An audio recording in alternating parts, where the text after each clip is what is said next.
his co-host and executive producer, and it's Rory Milligan. Rory, come on.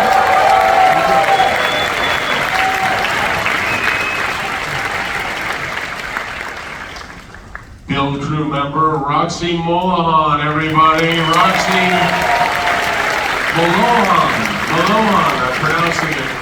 Is that right, Roxy Molahan? All right, welcome, Roxy. And finally, the Renner on which the Vations are based tonight. Please welcome Jeremy Renner. Jeremy!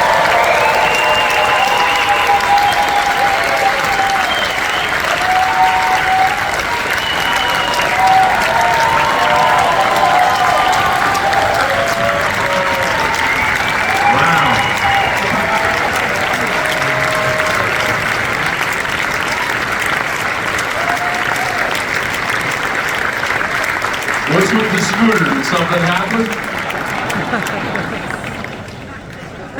Well, welcome. Everyone have a seat. Relax.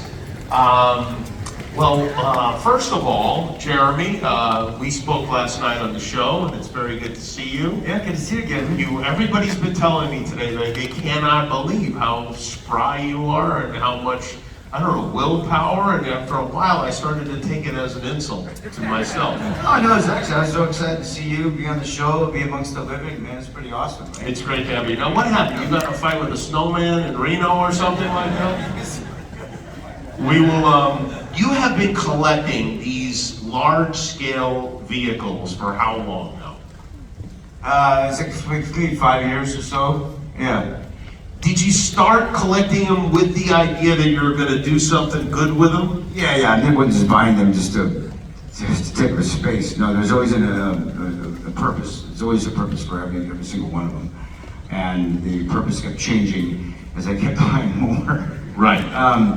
You realize that this is what crazy people say, though, about stuff that they keep buying. What am I on water? Yeah, that's exactly what it is. I don't want them. No, I love the idea. I didn't like the things.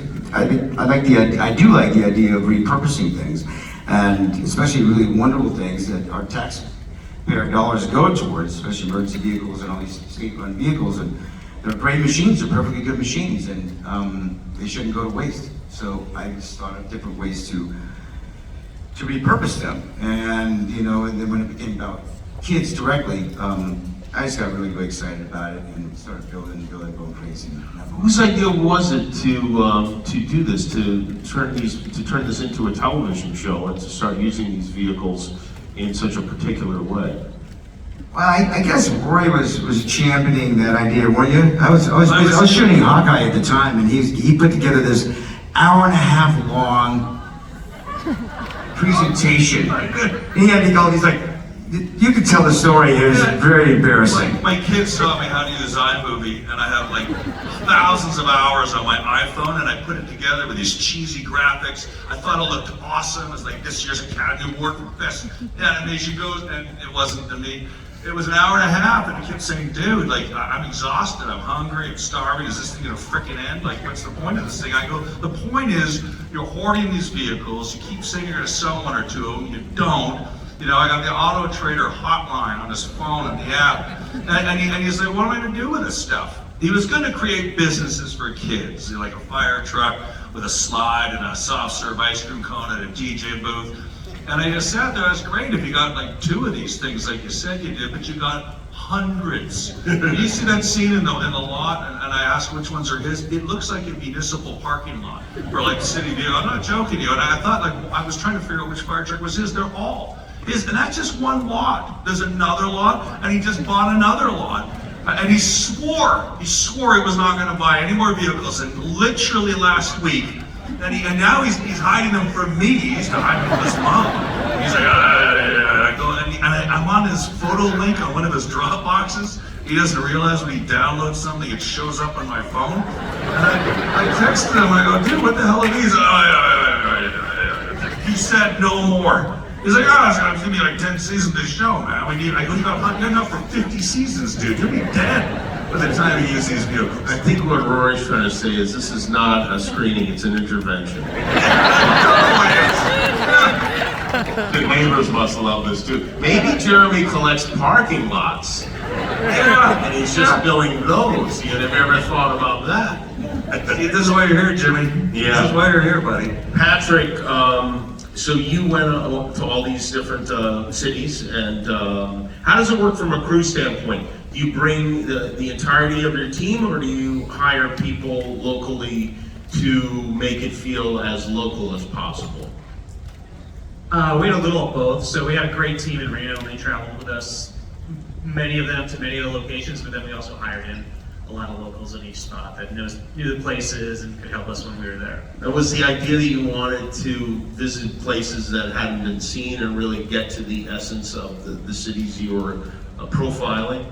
Yeah, every place we went, we really wanted to really dive into the culture and meet the people that are going to be using the bus and meet the people that, you know, needed help. And it was really important that Jeremy interacted with them, and especially Rory interacted with them, and really try to build their wants and needs into the bus and into the other vehicles. Rumilda, who worked harder on this, you or Patrick? I don't think Patrick ever worked on this. No, it was just my vacation all the time. Vacation. But the funny part is that you really wanted to show the video to Disney to pitch the show. And it was a screening, no a pitch. That was the funny I'm part. not a TV guy. I don't know what these it turns out they're 30 seconds long, not an hour and a half. It turns out. You were slightly off. I was slightly off. Like my opening credits were the length of the pitch. Roxy, I want to read some of your biographical information for those who may or may not know. 14-year U.S. Army veteran, served 3 tours during Operation Iraqi Freedom. Served as an airborne qualified intelligence analyst with the 82nd Airborne, 7th Special Forces Group, and 4th PSYOPs Group, which is Psychological Operations. Which was harder, Afghanistan or Jeremy's dumb ideas? Honestly, his ideas are really ambitious. When we presented, like, here's our concept drawings, here's what we're gonna do. I'm like, I don't know how we're gonna do this. I mean, it was just wild. And I mean, it was his passion though and drive for what he was doing and helping these kids really, I think, motivated all us builders to give it 110% and do what we could for these children. Did you try to talk him out of any of his ideas? No, definitely not. No. None of them? No, he just had a passion. Like, okay, we're doing this. We're doing this for Hawkeye. Like, this is crazy, you know? Like, Didn't you have to take like an entire wall out of a bus and then make the bus still drive? yes. Yeah. Is that safe to drive a bus that doesn't have a wall? 100%. You guys, I noticed in the parking lot, you brought all these buses out here. You got a couple of them. Who drove those buses out here? They don't let me drive anything, Jimmy. I don't operate power tools. I do nothing. You're not allowed to run motorized anything? Nothing at all. No. Yeah. They let me use the water fountain. That's about it. Well, yeah, after what you did on iMovie, they're probably cautious about anything that has any Roxy set up my Instagram account, which is 600 followers, not 600K, it's 600. So everyone in the audience gets to follow me, because Roxy she's PSYOPs for the military, but she's actually the greatest social media person you can have on your side. Well, yeah, I mean, social media basically is PSYOPs, isn't it? Kind of is. Are you, hey, will you repurpose that fucking snowblower?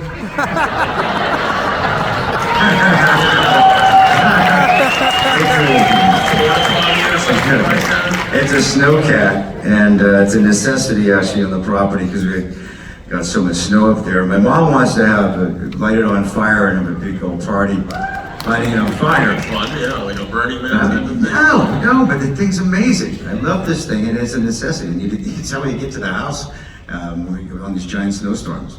I just gotta learn to drive it better. Okay, and all those vehicles, like, are any of them on your lawn at your house? like on blocks or something? Yeah, because I don't know, it seems like you have some like on your personal property, right? Yeah, but it's quite a bit of property, and some are kind of delegated to all one area. Yeah, look, They're like lawn ornaments. I got a problem. I got a lot of assets I gotta deal with. I feel like we're enabling you with this show. Some people have Geico gnomes in the front yard. He's got ATVs, snowmobiles, buses. They're lawn ornaments. The neighbors must be absolutely delighted. I don't have neighbors. I don't. And I like Not it. anymore, yeah. Well, I do have neighbors close enough, but Who came up with the name Rennervations, and how psyched were you guys when you hit on that one? I mean, it's like you were born psyched. He didn't want to be, he hated the whole idea. Don't use my name. He didn't like it. We had to con him into it. Rebuild it. What name did you want for it, Jeremy? good machines. Good Machines? Yeah. Well, you know what that shows? You, even though you're the star of the show, you allowed them to outvote you. Or maybe they did this while you were in the hospital? Yeah. Just draw up a logo fast. Just sign here. Let's talk about some of the famous people, and anybody feel free to jump in about who traveled with you and helped to set these things up and to present them. I know that, I'm not sure which episode you guys just watched, because was it the first episode? The Chicago episode. And I know Anthony Mackie was in one of the episodes. Vanessa Hudgens, yeah, Sebastian Yatra, and Neil Kapoor. She was in the Chicago, yeah, right? And, I'm sorry, who else did you say? Neil Kapoor And and Sebastian Yatra. And what cities did you visit with Sebastian was in Cabo, Mexico, and then Rajasthan, India for Neil Kapoor. And how do you get these vehicles over there? Well, we got the one in Rajasthan, right? You could actually talk to that one. So you had to buy another one. Yeah, it's going international. Trying to feed the purpose. Feeding the illness, the sickness, yeah. And do you guys go to like the penny saver when you get there? How does that work? Patrick, that's on you, dude. Yeah, it's all online now, Jimmy, so we just buy them online. You buy them online. Yeah, we got some trucks online. We got a couple extra in India in case there's more seasons. So you have access to the internet. Yes, And that helps the show, right? Everything goes better because of it. absolutely. I just want to get to the bottom of everything, you know? I think the internet buying is what started the show. Roxy, did you ever do anything super weird, like torture anybody or anything like that? I think I tortured Not on the her. show, though. Not on the show. It's classified. Not that we know about. When, is there a dream renovation? Is there something, or renovation, I should say? And don't worry, Jeremy, I'll say it a lot. When you're renovating these vehicles, is there something like you want to turn a submarine into a strip club or something like that? Good old Disney and Jimmy. Hand in hand. Maybe an oil tanker into like a Chick-fil-A? I think the ideas, I think there have a plethora of them, actually.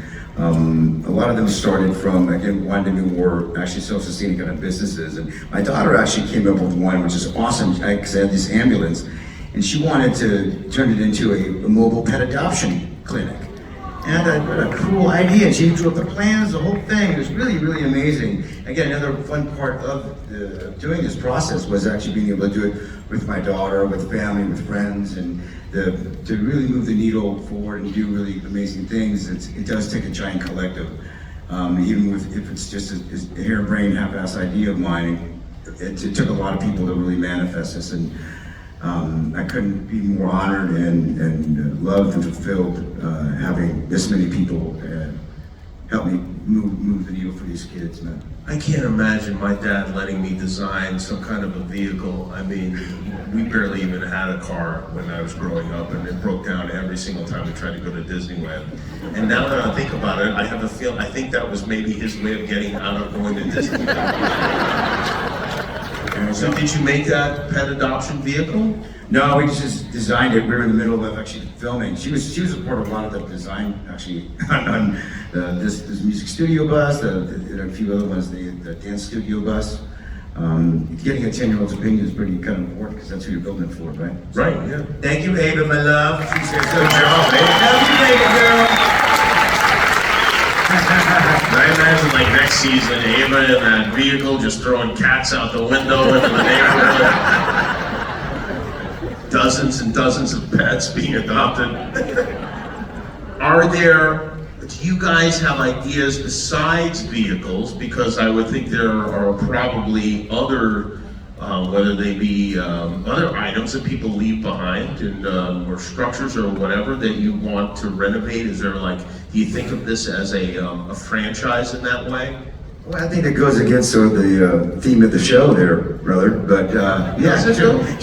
No, but I'm saying, like, for instance, if you were to like find an old store and you wanted to make it into, you know, something, or how does that go against the thing? I don't want to fight with you. Repurpose. Right, no, I'm saying repurposing things other than vehicles. I'm pushing for a G5 jet and a helicopter. I keep begging for one. He's like, no, you're not getting one, Rory.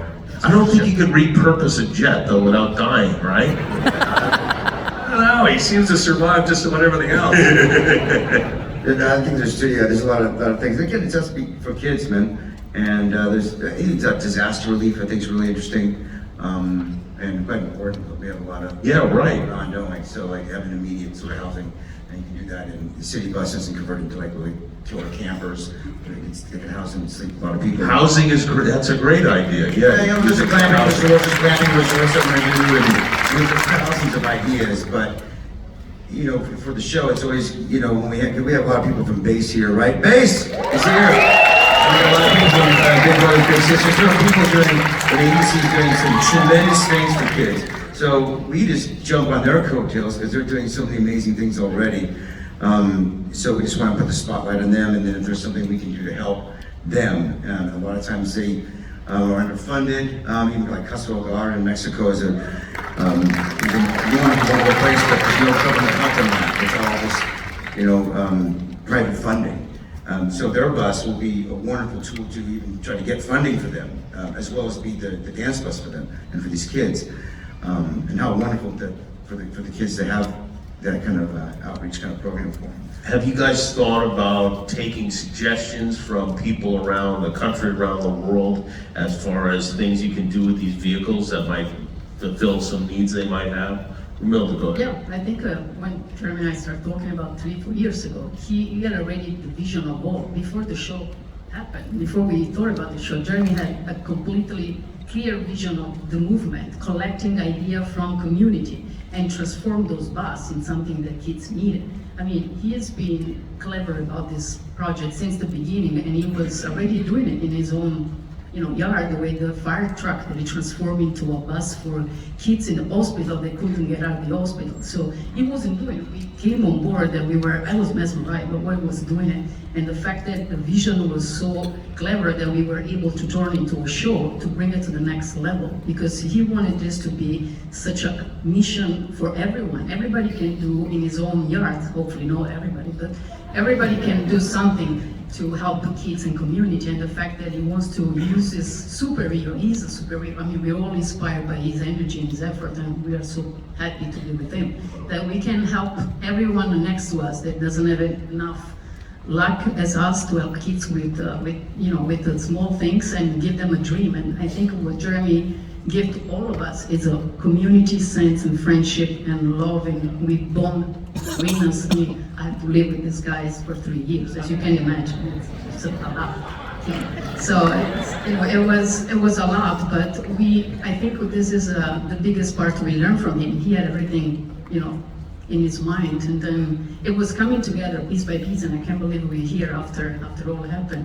So yes, we've been taking inspiration, and Jeremy say, hey, has been helping a lot, and everybody has been, you know, trying to collect what those kids really needs, and what can we do. That's, you know, and I think he has already planned for another 100 vehicles, so we are ready to go. So, bring the ideas. That's the pressure on Disney. Does everyone want more episodes? All the Disney people? Yeah. Romilda, I take it from your accent, you're from Minnesota? I'm from South Mississippi, which is closer by, in my type of German. So I was off on that. Sorry, and my Italian comes out strong than South Italy. You've known Jeremy for a long time though, right? I'm privileged to be friend for a few years, and then, I mean, I think when he called me, I was in Italy, it was the middle of the night, and it's like, I have an idea. And I was like, okay, And I was, so honored that I was in this journey with him. Yes. She's very modest because this young lady is really the reason all this came together in a big way. With lots of her work, and every time there was a problem or an obstacle, she's on the phone with Nicole at Disney and working so hard together. So you talk about people that are kind of behind the scenes but are so crucial to make this happen. We have Nicole from Disney over here and Romilda, and without this, there would be no premiere like this or the show itself. So there's a big round of applause for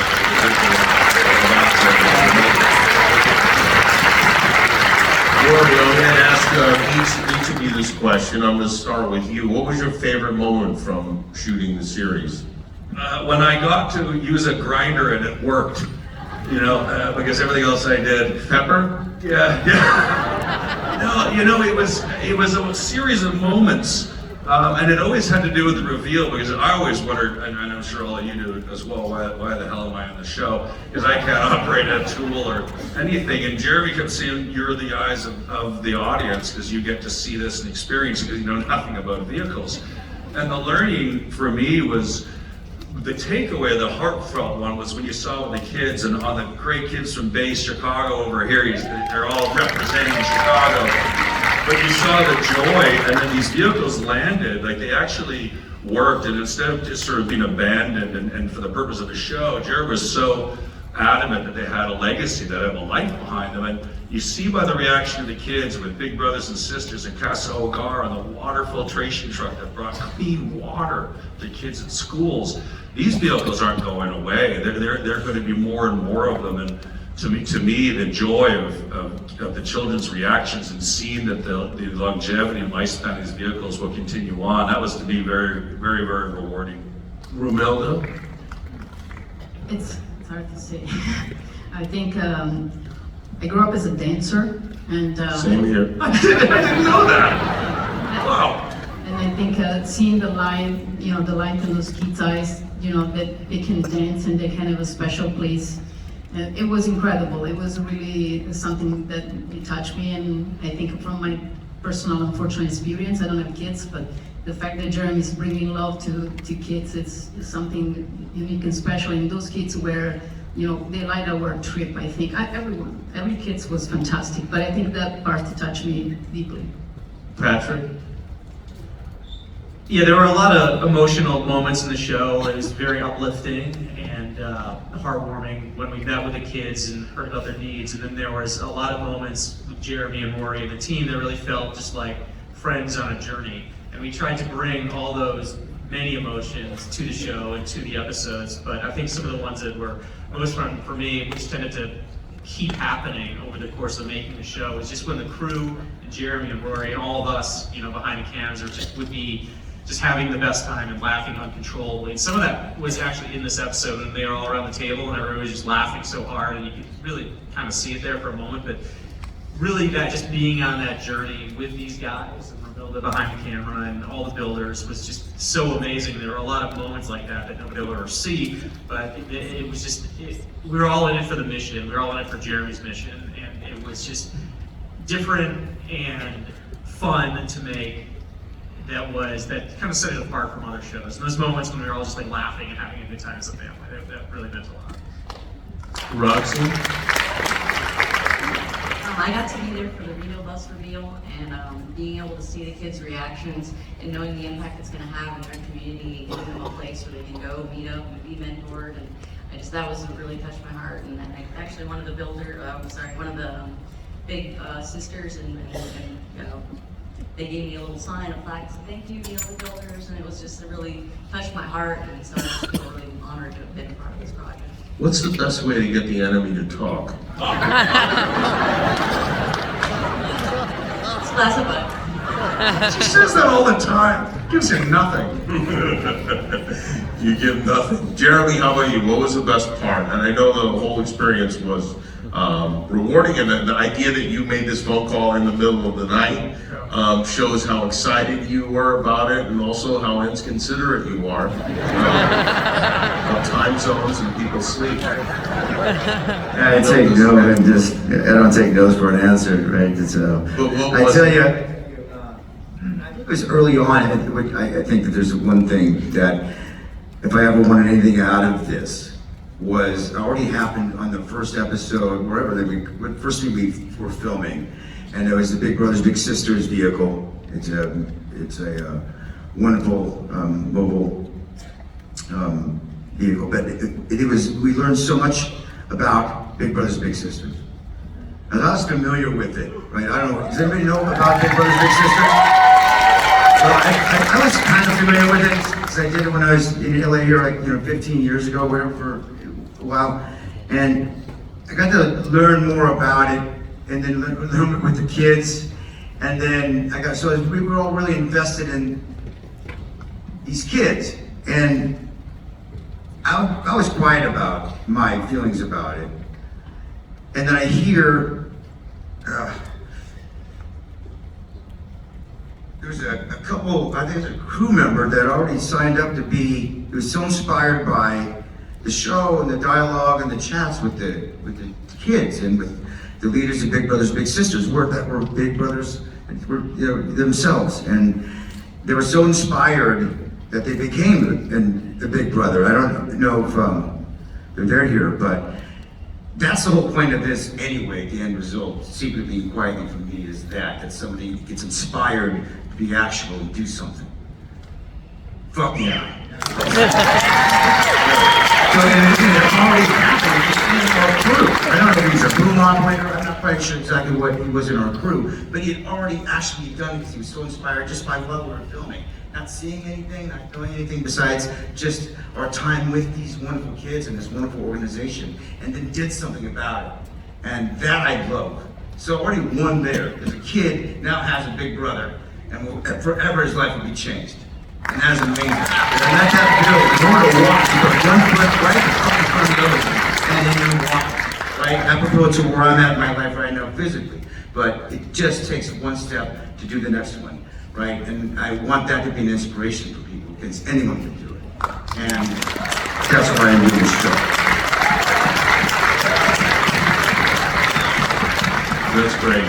I mean, it is unbelievable. I wasn't joking before what I said. All day today, we were just talking about, like, how is this guy? I mean, I would be complaining, I would be whining, I would never get out of bed. I mean, it really is remarkable what you've done, and it's just interesting that it happens kind of simultaneously with the release of the show, because I think it's like when something bad happens and then something good comes out of it, and I think that people will be much more interested now in just seeing you talking about this and really drawing parallels between what you're going through personally and what you were seeing and what you're trying to do with this show. Yeah, it's easy to do when you have love and support that I have. I mean, doing it alone would have been impossible.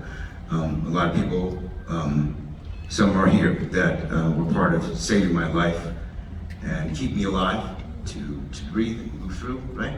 And a lot of people are here to support the living part of this, and then the show. And it takes a lot of people. It took a lot of people. It starts with my family and my daughter, and then a big part of my recovery was this show. It set a big milestone for me to get better, to make sure that all our hard work was not for naught, right? For me to run my damn self over, right?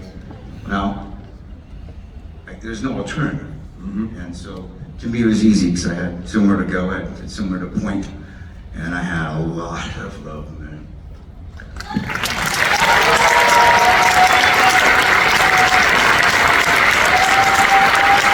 Yeah, you definitely do. I don't know why, I feel like I don't deserve it. I feel like I'm kind of a jerk half the time, but somehow, some way, I think I'm supposed to jump in and defend you on that point, but I'm at a loss for words.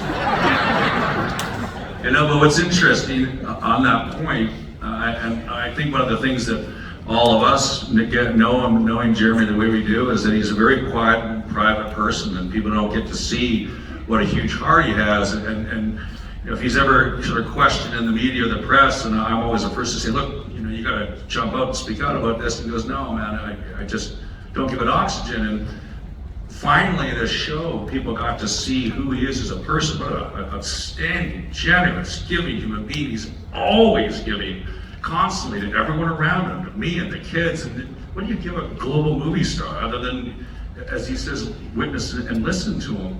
You get to see for the first time, you know, you get to see his heart, and you get to see the person that he is, and you get to see that this isn't some fake celebrity. This is a guy that gives a shit. This is a guy that takes time out of his busy schedule away from his family to do this, because he's trying to inspire everybody to look around your neighborhood. There's organizations like the Base and Big Brothers, but there's tons of them. And if you just spend just a minute and go out and find these groups, you can have an impact. You don't have to be a superhero. You can be the boom operator. You can be any one of us. And that, I think, is the general message of the show and why it's so different. It's to get everyone's asses off the couch and motivate people.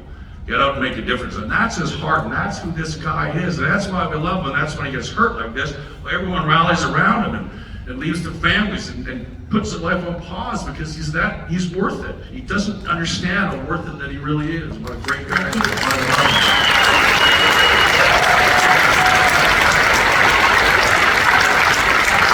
I think one very important point, like we were in the hospital, I think it was the third, fourth day, and the first thing Jeremy said, do not move the show. That was the first thing Jeremy said, do not. No, he actually said, do not move my shoe. You just didn't understand. You move my shoe, I'm gonna scream. Morphine, yeah. I think we have to say a big thank to Disney. I mean, I know we've been, bothering you guys, but we couldn't have done this without you. I mean, we are so thankful and grateful. That you guys have been amazing, all of you. On behalf of all of us, I think we couldn't land on a better, platform and partner, because you've been amazing. I mean, all of you, without naming, because too many people to name, but of course, Nicole has been our closest, and Dana, and Charlie, and all of you guys. I mean, everyone has been supportive, and I think we love you guys. It's been part of our journey as a friends and family, and Zach, our director, our crew. We couldn't have done this without everyone's support. I mean, Ski called me last night at 1 a.m. because the Chicago bus didn't have the power to come to the red carpet. This is our team. Will you people stop waking Romilda up? It's ridiculous. It's a late night show. I have to do the late work for all of us. So they never know where I am, so they call me anyway. Maybe Disney will give you one of those monorail cars to do something weird with. That'll be fun, right? That's a good idea. Actually, don't give him ideas. He doesn't have a monorail yet. Don't give him an idea. You could use a monorail. You deserve a monorail, Jeremy. Well, that's all the time we have. The show premieres tomorrow on Disney Plus, so you can watch the whole series. I think the first 3 episodes, right, Nicole? You're gonna be filming? And then India episode comes out 2 weeks later. But yeah, super exciting. Tomorrow it'll come out for everyone, watch it all. And also what I'm really, really proud of this thing is you can watch some pretty cool shows with your kids, right? And there's not a lot that, and Disney actually does it well with Pixar, those kind of movies, but in unscripted television, it's really great to be able to watch programming. Yeah, there's no housewives pulling each other's hair. Yeah, exactly. Oh. There's not, right? There are no housewives pulling each other's hair. Well, that's good. We haven't seen the final cut yet. It's possible. Well, thank you, Jeremy and Rory, for wearing the same suit. They just left the house 20 minutes apart, and I didn't you see You it? can see how close you are. I mean, really. I was hiding from you, dude. I totally was. Where's Jeremy? He's asleep. Roxy, I feel like there's a lot we could have gotten out of you, but we didn't. And I commend you for that. Patrick, I don't even know why the fuck you're here. Almost nothing. Thank you. You seem like a nice enough guy. We'll talk after. And Romilda, get some sleep, will you? Thank you all for coming. I believe there's a party afterwards. I'll watch Rennervations tomorrow.